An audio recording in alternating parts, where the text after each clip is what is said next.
Hi, and welcome to our school campus plan for Tennyson Middle School. Today, we're going to briefly discuss some of the findings from our campus needs assessment and our campus goals, objectives, and some of the strategies that we plan on using to implement these. My name is Santa Elza, and thank you so much for being here. At Tennyson Middle School, our vision is through safe, personalized, and authentic experiences, Tennyson Middle School graduates confident learners equipped with the knowledge, skills, and character to thrive and uplift a global society. Our mission at Tennyson Middle School is we partner with our families to design safe, personalized, and challenge rich learning to grow confident, kind problem solvers who carry their learning into the world. We completed a campus needs assessment as a site based decision making team, and some of the data sources that we used for this needs assessment were the TAPER data, campus discipline report, star performance, and our campus website. For the campus needs assessment, we reviewed the following categories: demographics, student achievement, school culture and climate, staff quality, professional development, curriculum, instruction, assessment, family and community involvement, school context and organization, and technology. When reviewing these, we assessed demographics first, and we looked at some of the strengths. So, a summary of some of the strengths were the campus student population is very diverse. So, Tennyson serves a large population in multiple instructional programs. So, the bilingual and ESL education students are 17.8%. CTE program is 23.9%, and GT is 30.5%, which is actually much higher than the state's average, which is 8.5%. And then the SPED population is 12.9%. Also, attendance rates increased 2.9% in 1 year. So chronic absenteeism decreased 12.4% in 1 year. So some of the needs that our campus had that were identified in demographics were 86.2% of the campus is economically disadvantaged. And then there's a much higher chronic absentee rate than the state. So some of the priorities we identified here were to improve that student attendance rate, and we could do that by using possibly Title I or compensatory funds. In student achievement, Algebra 1, our strengths in student achievement were Algebra 1 end of course increased in percent mastered, and Algebra 1 end of course was higher in all performance levels than the state. And then 8th grade math increased from the previous year in all performance levels. And then some of our opportunities in student achievement were that we were below the state on STAR in all performance levels in all subjects and grade levels except for that Algebra 1 end of course. And 7th grade math had significant decreases from the previous year in all STAR performance levels. 8th grade reading decreased in all performance levels from the previous year. And then social studies decreased in mastered and meets in performance levels. So some of the priorities that we identified here were that we need to improve STAR scores, and we can use we can use Title I funds possibly for intervention, tutoring, or even possible summer school. We also looked at the school culture and climate, that staff quality and professional development, curriculum, instruction and assessment, and then the family and community involvement, school context and organization, and then technology as well. In those areas, we identified some strengths in all of those areas. So the school culture and climate, we have a clearly defined mission and vision that's centered on educating the whole child through a growth mindset. and the grit values, which are generosity, respect, integrity, and teamwork, fostering a positive school culture. And then our staff quality and professional development, we have ongoing professional learning aligned with instructional improvement. The curriculum instruction and assessment, we offer programs such as the gifted and talented services and intervention supports that are designed to meet diverse student learning needs. Family and community involvement, we started providing multiple communication tools for families, including the parent portal access, newsletters, calendars, and bilingual communications to keep parents informed. And then our school contacts and organization, we have a clearly stated mission and vision and core values that guide or our organizational decision making and school improvement efforts. And then for technology, students and families have access to digital resources such as the parent portal and online access to STAR results, which reflect the integration of technology into the school operations and communications. So, all of that was used, identified with those data sources that we listed just a minute ago, the taper, the attendance rate,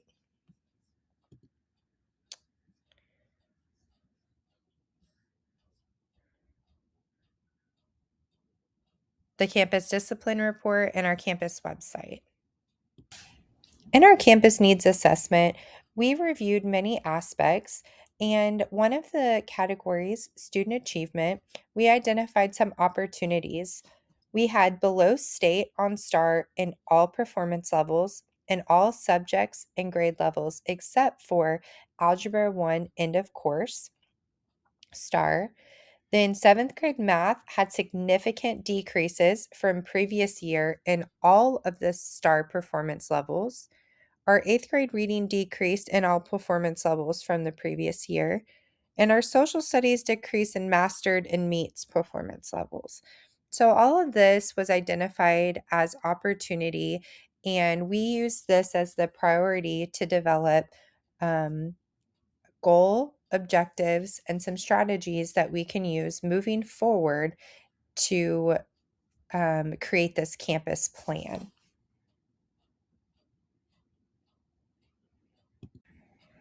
As I said, our site based decision making team really concentrated on those opportunities that we needed to address within student achievement. So we formulated goal one.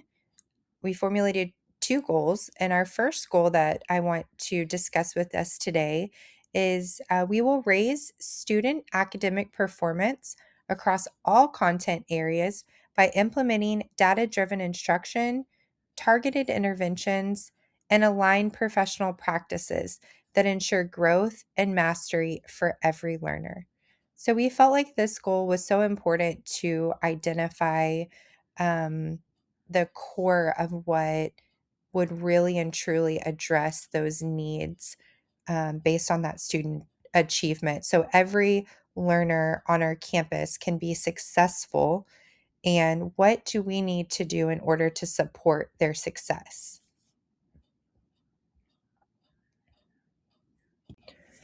So, to support goal one, we identified some objectives.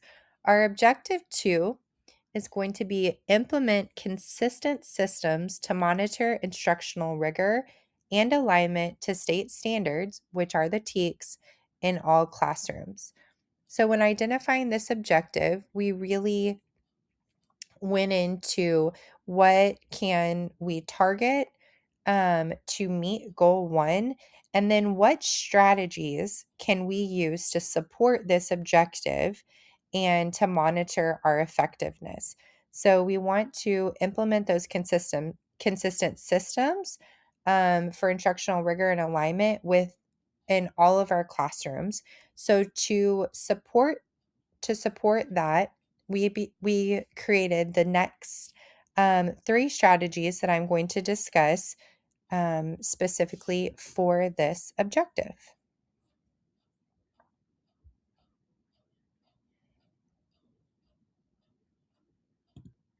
Our first strategy for meeting this objective for Goal 1 is to provide ongoing professional learning on unpacking TEKS, lesson planning, and formative assessment design. So the person or persons responsible for implementing this strategy will be our instructional coach and our content leads. The resources that we might need to implement this strategy will be professional development materials and planning templates. We would like to implement common planning templates across our campus. Our timeline is the school year, so August through May. Evaluation. So for evaluation, our formative evaluation will be professional development sign-ins and feedback based on the professional development that was attended. And then our summative evaluation will be teacher implementation evidence and the STAR results. The second strategy for Goal 1, Objective 2 is implement common planning structures to ensure horizontal and vertical alignment across grade levels and content areas. So the persons responsible will again be our instructional coach and our content leads. The resources that we will need will be common planning time. So each content team will be planning together at the same time. Our pacing guides that all teachers will be required to use, and then the TEKS resource systems. The timeline will be weekly PLC, those professional learning community conference times. So all teachers will be provided common planning time each week where they will meet as a content PLC professional learning community team. The evaluation will be our formative will be lesson plan checks and those professional learning community artifacts. And then summative will be increased instructional consistency and student achievement growth. Strategy 3 for Goal 1, Objective 2 is access professional learning opportunities that support the use of best practices in core instruction, such as use of engaging and aligned curriculum, differentiated instruction, culturally responsible pedagogy, formative assessment, and use of authentic learning. So the persons responsible will be our campus administrators and our campus instructional coaches. The resources will be staff feedback results, technology needs, and possible instructional technology support. The timeline. We have 3 professional learning days throughout the academic calendar, as well as welcome week prior to the academic year beginning. Evaluation for formative evaluation will be the professional development attendance and the feedback forms based on the professional development that they attended. And then the summative will be the walkthrough data showing growth in these targeted areas. In closing, we discussed our vision and mission statements, our campus needs summary, and our proposed campus plan. That plan included Goal 1. We will raise student academic performance across all content areas by implementing data-driven instruction, targeted interventions, and aligned professional practices that ensure growth and mastery for every learner, with Objective 2 being implement consistent systems to monitor instructional rigor and alignment to state standards, which are the TEKS, in all classrooms. And our strategies and action steps for Strategy 1, provide ongoing professional learning on unpacking TEKS, lesson planning, and formative assessment design. Strategy 2, implement common planning structures to ensure horizontal and vertical alignment across grade levels and content areas.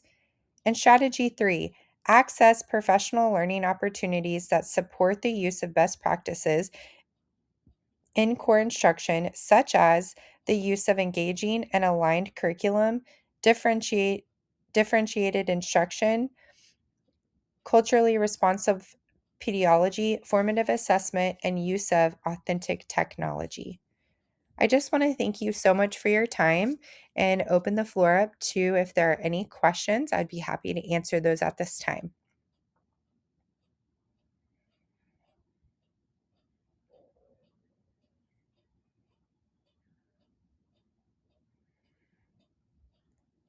Thank you all so much for your time today. If you have any further questions, please feel free to call or email me, and I'd be happy to answer those for you. I appreciate your support of our campus and our students, and I really look forward to hearing from y'all and working with y'all in the future. Thank you so much.